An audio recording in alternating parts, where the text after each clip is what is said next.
us this morning for the administrative workshop on April 16th. I'm Vice Mayor Gail Nightinger, and I'll be chairing the meeting in Mayor Penny's absence. Before we begin our discussion, let's stand for the Pledge of Allegiance. I pledge allegiance to the flag of the United States of America and to the republic for which it stands, one nation, under God, indivisible, with liberty and justice for all. Carly, will you call the roll, please? Nightinger, Here. Thomas, Thompson, Here. Reed, Here. Penny. Okay, let's start with our discussion items today. We have proposed regulatory changes regarding local development, and I believe that's you, Linda. Yes, it is. You all have your little Sunrunner thing here.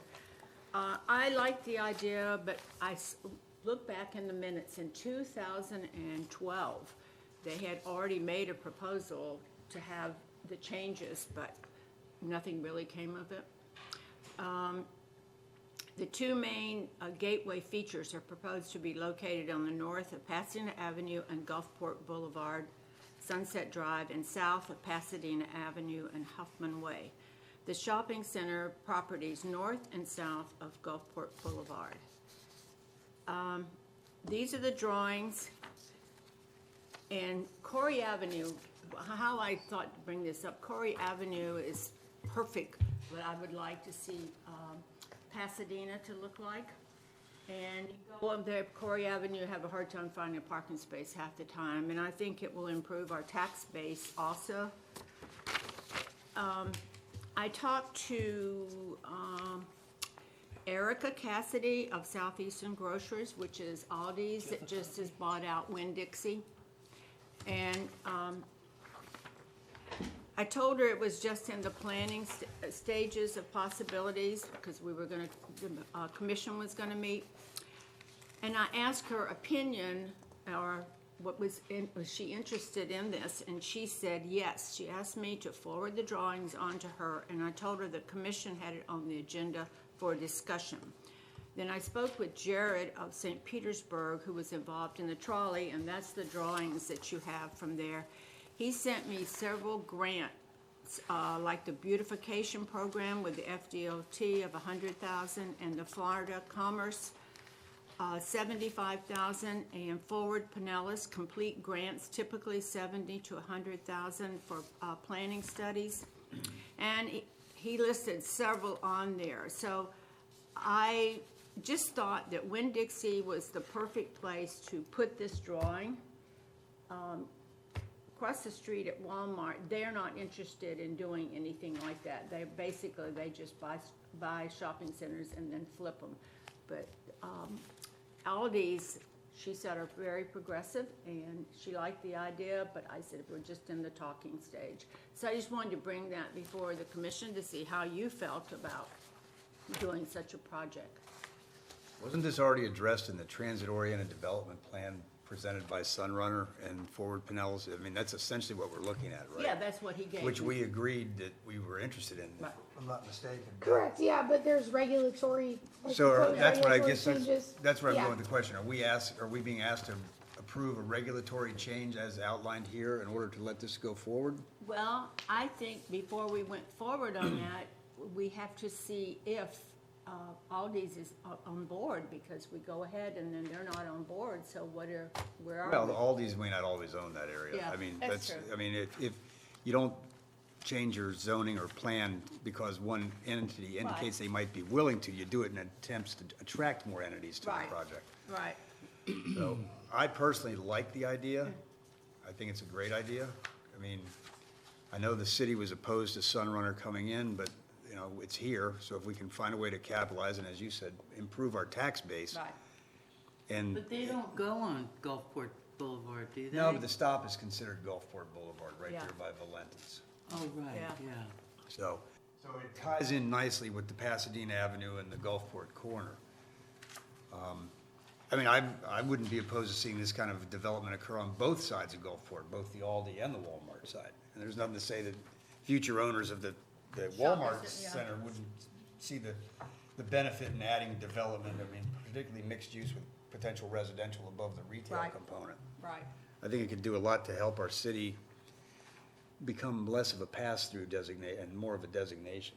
That's how I felt, because, people going down South Pasadena, they go to the beaches and they don't even see anything that really attracts them and say, hey, I'll stop in this cute little Right. town. But I thought with something like that, word would get around, oh, there's just as a cute little town there, you should stop in.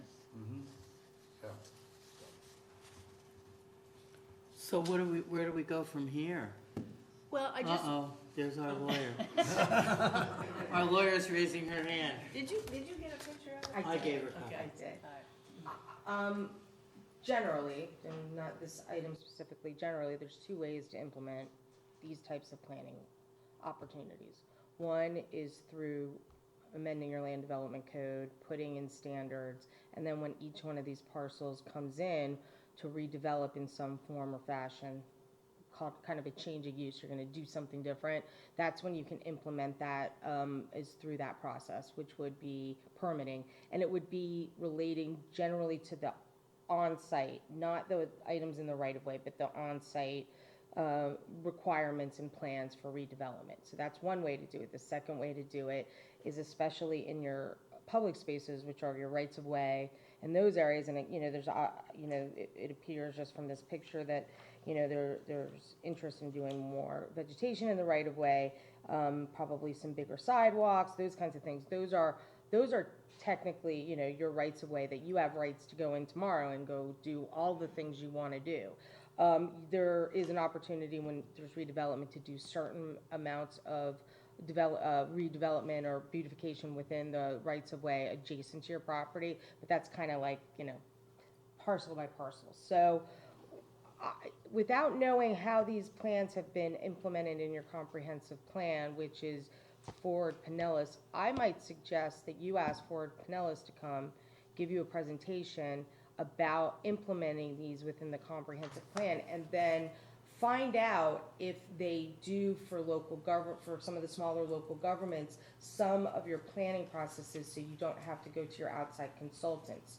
You have, an outside planning consultant, but they really are more on a, permit by permit basis.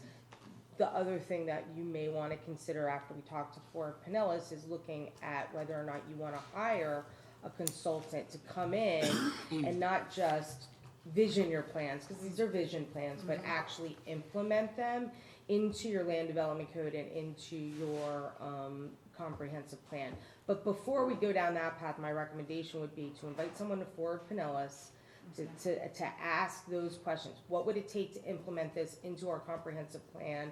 Do you offer those services? Because they may offer services to actually draft up some of these requirements as part of their processes. I will tell you that'll take longer, but that doesn't necessarily mean that's a bad thing, because I think these kinds of changes are probably something that everybody wants to see, but from my experience in South Pasadena, there's a lot of fear factor with change. So having something that comes in through a slower process wouldn't be the worst thing in the world. I can pretty much just, my view of my land development life, as I represent a lot of developers and private entities, is South Pasadena is going to be redeveloping. There's no question that over time, it hasn't completely hit here yet, but you're starting to see it. I guarantee you that it will, because there's really coming to a place where there's not a lot of opportunities once you go either to the St. Pete side or you go to the beach side. There's a lot of opportunities in here, and you have areas that, I'm a closet planner, so like, this is me being a closet planner. You have areas where you can see where it would be right for redevelopment, and for example, where you have the storage unit that was sitting there for years and years, and you were waiting for all that development to actually occur within the corridor. Now you're starting to see it. You saw I can't think of what it's called, the coffee shop that came in. And you could see just having that one item, it was actually pretty interesting as I was driving in, just having that one change, you can start to vision how this makes sense in certain areas of your city. So I would be deliberate about it. I would start with Ford Pinellas, ask for them to come. They would love to give you as long a presentation as you want, because they're also planners and they love this stuff like I do, so.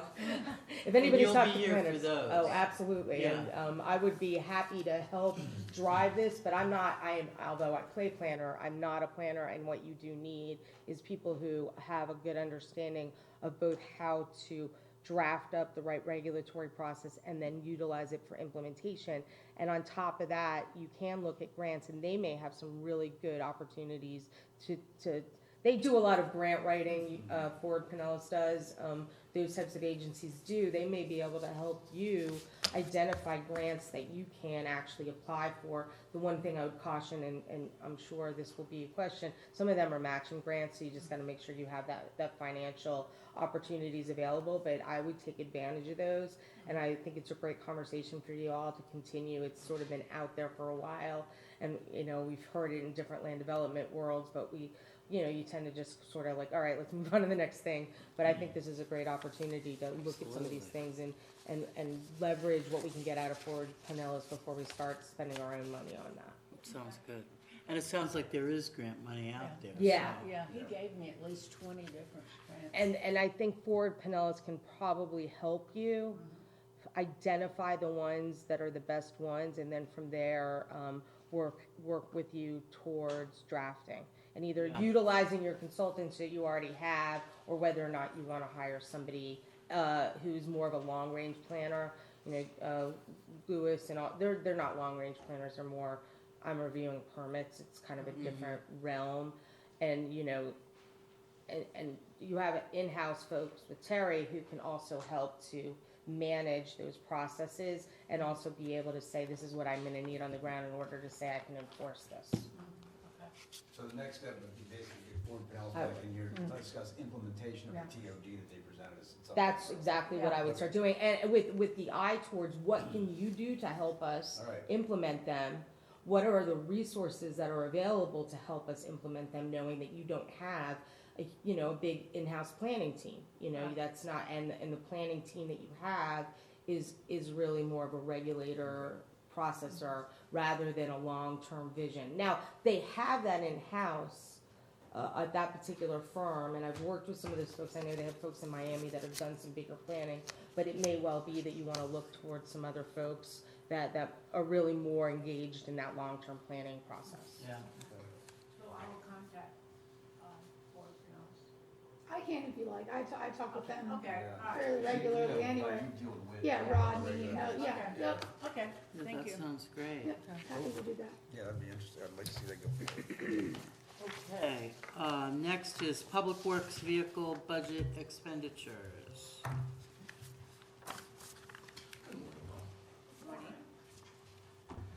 I guess this is more to clarify probably my misspeaking at the last meeting, because I said this year when we were gonna order a new vehicle, well, it would be actually fiscal year '25, so it would be the next budget process.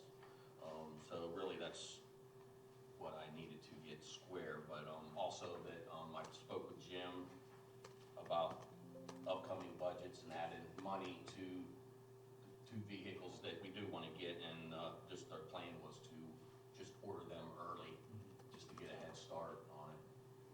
But really, I just really needed to clarify. That's for the bucket truck. The bucket truck, yes, and then the pickup truck, add 10,000 for that one, and then the bucket truck will be 30,000.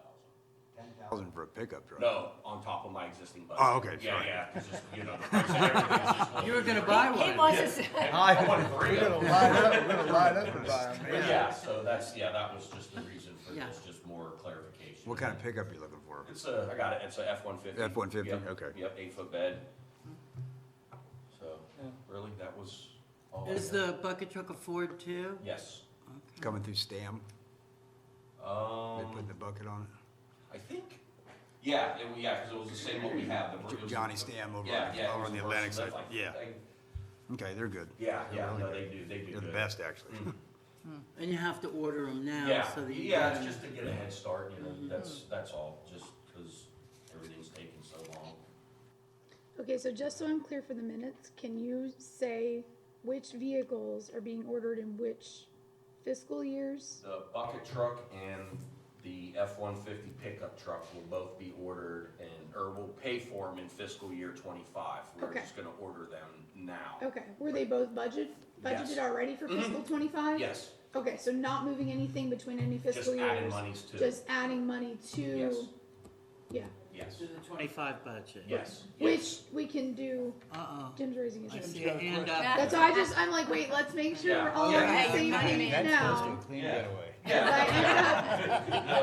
We walk out of here and then Yeah. things, someone, Yeah, that's, no. We could probably Yeah. get a jalopy for 10,000. Right. Yeah, could've got a fire truck. I mean, Oh, Oh, boy. that'd be a nice one to put Oh, on. boy. One of the old ladder trucks. Most of these things have been budgeted, and we're gonna address them in June when we do budget anyway, because they affect 25 and 26. But what we are doing is in our 5-year plan, we hit the Case tractor for 2025, we're gonna move that to 2026. We had budgeted 110, but we're thinking We need, we need bump that to at least- 140. At least 140, 150. The total for the bucket truck is $137,543, so. The bucket truck was originally budgeted for 26, we're gonna pull that back to 25.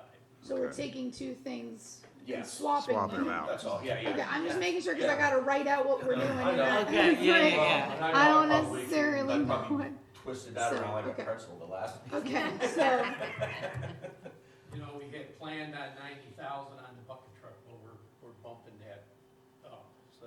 Right, because there was 110 in there for the tractor, which, so we just Kinda have to add. offsets. Yeah, and then the tractor, I'm working on getting a price for that now, so we can add, when budget time comes, then that'll be, for 26 Okay. fiscal year. And the pickup truck was budgeted for 25, Mhm. we budgeted 40, we're gonna bump it to 50. 'Cause Mhm. we got- Yeah, because it was 40, yeah, it was 46.5 for that. Okay. Pickup truck's 50K. Right? For a base model. For, yeah, base right, model, yeah. Wrong business. So, thank you, Jim. That sounds good. Can I confuse you more? Nope. No, no. okay. I'm glad. No more confusion. Nope, so that's all. Anything else from Public Works? That's it. That's it. Anybody else? Been out there? Carly? Anybody here? No? Okay. Well, we'll adjourn. We're here.